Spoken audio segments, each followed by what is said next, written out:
थी। पौराणिक कथाओं के अनुसार माता पार्वती ने भगवान शिव को अपने पति के रूप में पाने के लिए सैकड़ों वर्षों तक कठोर तप किया था।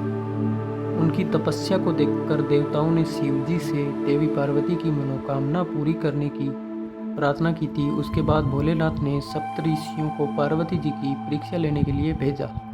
इस परीक्षा के दौरान सप्तऋषियों ने शिव जी के ढेरों अवगुणों को बताते हुए माता पार्वती से शिव जी से विवाह न करने को कहा, लेकिन पार्वती जी अपने निर्णय से टस से मस नहीं हुई। इस पर खुद भोलेनाथ ने माता पार्वती की परीक्षा लेने का निर्णय लिया। माता पार्वती के तप से प्रसन्न होकर शिव जी उनके सामने प्रकट हुए और उन्हें वरदान देकर अंतर्ध्यान हो गए। कुछ क्षणों बाद ही एक मगरमच्छ ने एक लड़के को पकड़ लिया और लड़का मदद के लिए पुकारने लगा। बच्चे की आवाज़ सुनकर पार्वती जी नदी किनारे पहुंची और उनका मन द्रवित हो गया। इस बीच लड़के ने माता पार्वती को देखकर कहा कि मेरी न माँ है, न बाप है, न कोई मित्र है। माता आप ही मेरी रक्षा करें। इस पर पार्वती जी ने मगरमच्छ से कहा कि ग्रह इस लड़के को छोड़ दे। इस पर मगरमच्छ ने कहा कि दिन के छठे पहर जो मुझे मिलता है उसे आहार बनाना मेरा नियम है।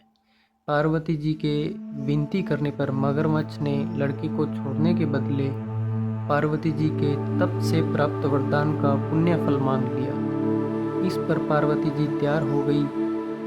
मगरमच्छ ने बालक को छोड़ दिया और तेजस्वी बन गया। अपने तप का फलदान करने के बाद पार्वती जी ने बालक को बचा लिया और एक बार फिर भोलेनाथ को प्रसन्न करने के लिए तप पर बैठ गई।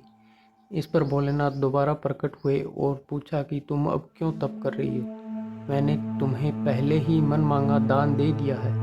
इस पर पार्वती जी ने अपने तप का फल दान करने की बात कही। इस पर शिव जी प्रसन्न होकर बोले, मगरमच्छ और लड़के दोनों के स्वरूप में मैं ही था। मैं तुम्हारी परीक्षा ले रहा था कि तुम्हारा चित्त प्राणी मात्र में अपने सुख दुख का अनुभव करता है या नहीं। तुम्हारी परीक्षा लेने के लिए मैंने ही ये लीला रचाई थी। अनेकों रूप में दिखाई देने वाला मैं ही एक सत्य हूँ। उनके शरीरों में नजर आने वाला मैं निर्विकार हूँ। इस तरह पार्वती जी शिव जी की परीक्षा में उत्तीर्ण हुई और उनकी अर्धांगिनी बनी। दोस्तों, इसी तरह के वीडियोस आपको मिलते रहेंगे। आप इस चैनल को सब्सक्राइब कीजिए, लाइक कीजिए और शेयर कीजिए। धन्यवाद।